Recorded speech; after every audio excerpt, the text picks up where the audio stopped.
Study IQ IAS, अब तैयारी हुई अफोर्डेबल। नमस्कार दोस्तों कल देर रात को मुंबई से एक बहुत शॉकिंग खबर सामने आती है। आपने कई बार बाबा सिद्दीकी के बारे में सुना होगा, जो कि लंबा इतिहास रहा है इनका पॉलिटिक्स में, और कई सारे लैविश पार्टीज वगैरह ये थ्रो करते हैं, और बॉलीवुड स्टार्स वगैरह कई बार इनके साथ आपने देखा होगा मीडिया के अंदर। तो इनको यहाँ पर डायरेक्टली गोली मारकर हत्या की गई है। ये खबर आप देख सकते हो, एनसीपी लीडर बाबा सिद्दीकी शॉट डेड इन मुंबई, 2 डिटेन। तो अभी तक 2 लोगों को अरेस्ट किया गया है, लेकिन यहाँ पर जो अपोजिशन पार्टीज हैं वो एक तरह से लॉ एंड ऑर्डर की जो सिचुएशन है मुंबई में, उसको लेकर सवाल खड़े कर रहे हैं। और कहीं ना कहीं यहाँ पर ये याद दिलाता है 1980s का दौर, 1990s का दौर। आपको पता होगा उस समय अंडरवर्ल्ड काफ़ी ज़्यादा एक्टिव हो गया था, तो कहीं ना कहीं उसको सुधारा गया, रिकवर किया गया। तो क्वेश्चन यही है कि क्या हम पहले की तरह तो नहीं जा रहे हैं? तो यहाँ पर चीज़ों को सुधारना काफ़ी इंपॉर्टेंट है, और इसी के बारे में आपको और भी बताऊंगा। चीज़ें काफ़ी कुछ जानने को है, लेकिन सबसे पहले यहां पर समझते हैं हम यहां पे कि आखिरकार हुआ क्या है। देखिए, जो बाबा सिद्दीकी हैं ये बेसिकली एनसीपी से अभी बिलोंग करते हैं। जो अजीत पवार की पार्टी है एनसीपी, उनसे ये बिलोंग करते हैं। लेकिन पहले अगर आप देखोगे तो ये कांग्रेस के साथ अभी तक जुड़े हुए थे। रिसेंटली यहां पर उन्होंने पार्टी चेंज की है। तो यहां पर मुंबई में कुछ जो शूटर्स हैं वो आते हैं और इनको गोली मार देते हैं, इनके स्टमक में, इनके चेस्ट पर, और इनको तुरंत जो है लीलावती हॉस्पिटल ले जाया जाता है। लेकिन जख्म इतना ज़्यादा गहरा था कि ये बच नहीं पाते हैं और इनकी मृत्यु हो जाती है। और साथ ही साथ आप देख सकते हैं, बताया गया है कि टोटल 3 लोग इसके अंदर इन्वॉल्व थे, जिसमें से 2 लोगों को अरेस्ट किया जा चुका है। अब ये पूरा इंसिडेंट कहाँ पर हुआ? बेसिकली मुंबई में अगर आप देखोगे तो बांद्रा, तो वहाँ पर क्या है, करीब 9:15 से लेकर 9:20 के बीच में ये पूरा इंसिडेंट हुआ, राम मंदिर के पास ही। और आपको पता होगा कल जो है दशहरा का मौका था, फेस्टिवल का समय था, तो लोग पटाखे वगैरह भी फोड़ते हैं। तो जो बाबा सिद्दीकी हैं वो अपने ऑफिस के पास ही, इनफैक्ट उनके जो बेटे हैं जीशान सिद्दीकी, उन्हीं का ऑफिस था, उसके पास ही जो है फायर क्रैकर्स वगैरह बर्स्ट कर रहे थे, पटाखे वगैरह फोड़ रहे थे। तभी अचानक से क्या होता है, एक व्हीकल से, एक गाड़ी से 3 जो है शूटर्स आते हैं, एसेलियंस आते हैं, और यहाँ पर उनके मुंह पर हैंडकरचीफ वगैरह से पूरा ढका हुआ था, और उन्होंने डायरेक्टली 9.9 mm की पिस्टल से फायर करना स्टार्ट कर दिया, गोली चलाना स्टार्ट कर दिया। और यहाँ पर एक जो गोली है उनके डायरेक्टली चेस्ट पर लगी, और वहीं पर वो वहाँ पर कोलैप्स कर गए, गिर गए। इनफैक्ट मैं आपको बता दूं, अभी लेटेस्ट जो खबर आ रही है उसके हिसाब से बताया गया है टोटल 6 राउंड्स फायर किए गए थे, 6 गोली चलाई गई थी, जिसमें से 4 गोली बाबा सिद्दीकी को लगी है, उनके स्टमक में और चेस्ट में। और इसी की वजह से यहाँ पर जब उनको लीलावती हॉस्पिटल ले जाया गया, लेकिन यहाँ पर वो बच नहीं पाए।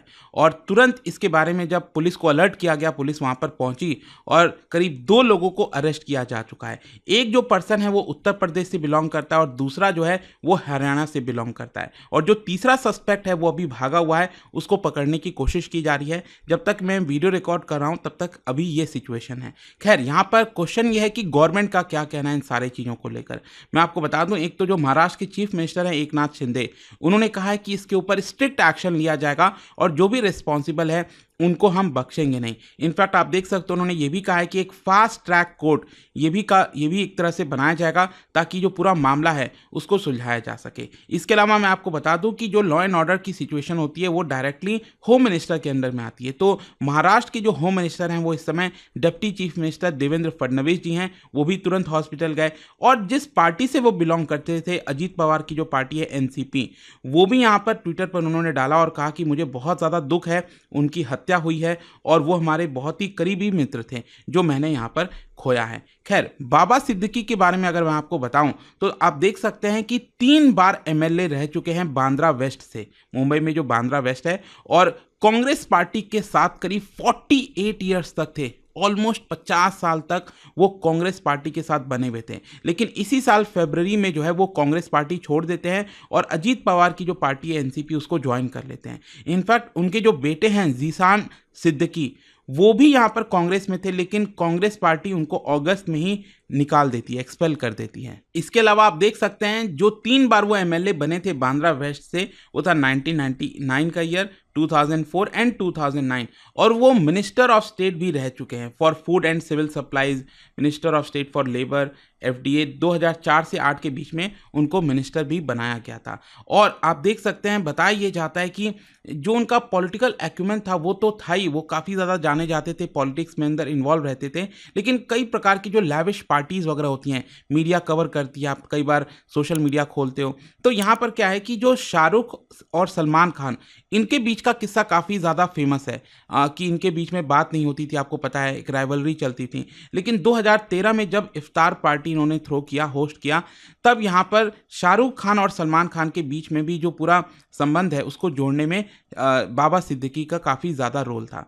और इनफैक्ट मैं आपको बता दूं कि 15 दिन पहले यहाँ पर बताया जाता है कि उनको कुछ डेथ थ्रेट्स वगैरह मिला था और उन्होंने पुलिस को इन्फॉर्म भी किया था, और वाई कैटेगरी का जो सिक्योरिटी है वो बाबा सिद्दीकी को दिया गया था। और इसीलिए अगर आप देखोगे तो यहाँ पर जो लॉ एंड ऑर्डर का क्वेश्चन है वो बार बार उठाया जा रहा है। ऑल्दो मैं आपको यहाँ पर बता दूं कि बाबा सिद्दीकी की ये जो हत्या हुई है, इसके पीछे क्या लॉरेंस बिश्नोई है, इसको लेकर भी सवाल उठाए जा रहे हैं, क्योंकि यहाँ पर जो पुलिस है, जो शूटर्स अरेस्ट किए गए हैं, उनसे पूछताछ कर रही है और जानने की कोशिश कर रही है कि क्या ये जो शूटर्स हैं वो लॉरेंस बिश्नोई से कुछ मिले हुए तो नहीं थे।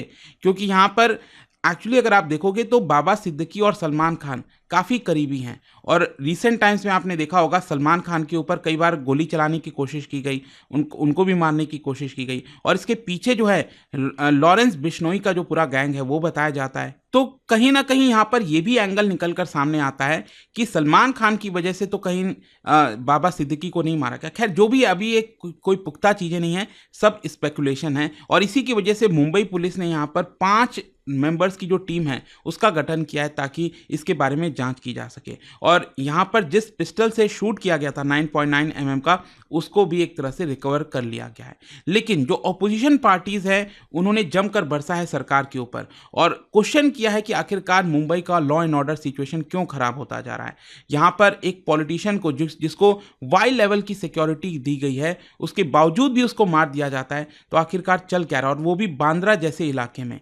इनफैक्ट आप देखोगे जो शरद पवार हैं उन्होंने डायरेक्टली गवर्नमेंट को क्वेश्चन किया है और कहा है कि यहाँ पर जो भी रिस्पॉन्सिबल पोस्ट पर बैठे हुए हैं उनको रिजाइन कर देना चाहिए। If the home minister and the rulers will take the state's vehicle forward with such leniency, आप इमेजिन कर सकते हो कि कॉमन पीपल का क्या होगा, ऐसा शरद पवार ने कहा है। तो ये जितनी भी चीजें हो रही हैं इस समय मुंबई के अंदर, ये कहीं ना कहीं 1980s और 1990s का जो दौर है मुंबई में जो चल रहा था उसको याद दिलाता है, और किस तरह से जो माफियाज का रूल हुआ करता था मुंबई के अंदर उसकी याद दिलाता है। क्योंकि 1980s 90s में अगर आप देखोगे उस समय तो बॉम्बे कहलाता था मुंबई, तो उस समय बहुत सारे जो पावरफुल ऑर्गेनाइज्ड क्राइम सिंडिकेट्स हैं उनका प्रेजेंस हुआ करता था। बहुत सारे जो ग्रुप्स हैं, टेररिस्ट हैं, जैसे कि दाऊद इब्राहिम, डी कंपनी आपने सुनाई होगा, छोटा राजन, अरुण गावली, तो इस तरह के बहुत सारे जो गैंगस्टर्स ये रूल किया करते थे। और कहीं ना कहीं इसी की वजह से अगर आप देखोगे तो बहुत ज़्यादा सफ़र किया है मुंबई ने। और इसके अलावा बॉलीवुड हो गया, रियल एस्टेट हो गया, कॉन्ट्रैक्ट किलिंग हो गया। इनफैक्ट यहाँ पर जो बाबा सिद्दीकी की हत्या की गई है उसमें भी कहीं ना कहीं कॉन्ट्रैक्ट किलिंग का भी एक एंगल दिखा जा रहा है कि क्या यहाँ पर कॉन्ट्रैक्ट दिया गया था कि उनकी हत्या कर दो, और इसी की वजह से ये सब कुछ हुआ है। एक्सटॉर्शन हो गया, ये सारी चीज़ें अगर आप देखोगे तो ये पहले उस समय हुआ करती थी, और मुंबई पुलिस ने फाइनली ये ठाना कि इसको ख़त्म करना जरूरी है, क्योंकि अगर ये नहीं किया गया मुंबई कभी डेवलप नहीं हो सकता। और इसीलिए मुंबई पुलिस ने बाकी के एजेंसीज के साथ मिलकर कोऑर्डिनेट करके, कोलैबोरेट करके यहाँ पर माफियाज का जो ग्रिप है उसको ख़त्म किया। और देखिए इसके पीछे भी बहुत ही इंटरेस्टिंग स्टोरीज है, मैं बहुत ज़्यादा तो नहीं जाऊँगा, लेकिन मैं आपको बता दूं ATS और एनकाउंटर स्पेशलिस्ट ये बनाए गए थे। इनफैक्ट अगर आप एनकाउंटर स्पेशलिस्ट देखोगे तो ये काफ़ी इफेक्टिव हुआ करते थे, लेकिन यहाँ पर बहुत ज़्यादा कंट्रोवर्शियल भी थे। एक्चुअली ज़्यादातर जो आपके पुलिस ऑफिसर्स लिए गए थे जिस बैच से, वो 1983 का बैच था, और ये काफ़ी ज़्यादा जाना जाता था। अभी भी अगर आप देखोगे तो बैच ऑफ 1983 ये काफ़ी जाना जाता है, क्योंकि इन्हीं में से बहुत सारे जो काउंटर स्पेशलिस्ट आए थे सामने, वो उन्होंने बहुत सारे एक्स्ट्रा जुडिशियल किलिंग्स, बहुत सारे ऐसी चीज़ें की थी ताकि इनको मारा जाए। क्योंकि अगर आप कानून के हिसाब से चलते और उनको पकड़ने की कोशिश करते तो बहुत मुश्किल हो रहा था। तो अल्टीमेटली इन्होंने डिसाइड किया कि डायरेक्टली एनकाउंटर करेंगे, और वही चीज़ देखने को मिला। ऑल्दो मीडिया वगैरह में अगर आप देखोगे तो ये बार बार यही कहते थे कि उनके ऊपर पहले गोली चलाई गई, पुलिस ऑफिसर्स के ऊपर गोली चलाई गई, और इसके अवज में पुलिस ऑफिसर ने उस टेररिस्ट को यहाँ पर मार दिया। तो ये सब कुछ आपको देखने को मिल रहा था। इसके अलावा एटीएस, एंटी टेररिज्म स्क्वाड, अब ये क्या है, ये तो बनाया गया था 1990 में, लेकिन ये एक्चुअली बहुत ज़्यादा प्रोमिनेंस में तब आया जब 1993 का ब्लास्ट हुआ था। हम सब जानते हैं बॉम्बे बॉम्ब ब्लास्ट 1993, जिसका मास्टरमाइंड दाऊद इब्राहिम है, जो कि अभी तक का सबसे मोस्ट वांटेड पर्सन है भारत के अंदर, पाकिस्तान में रह रहा है।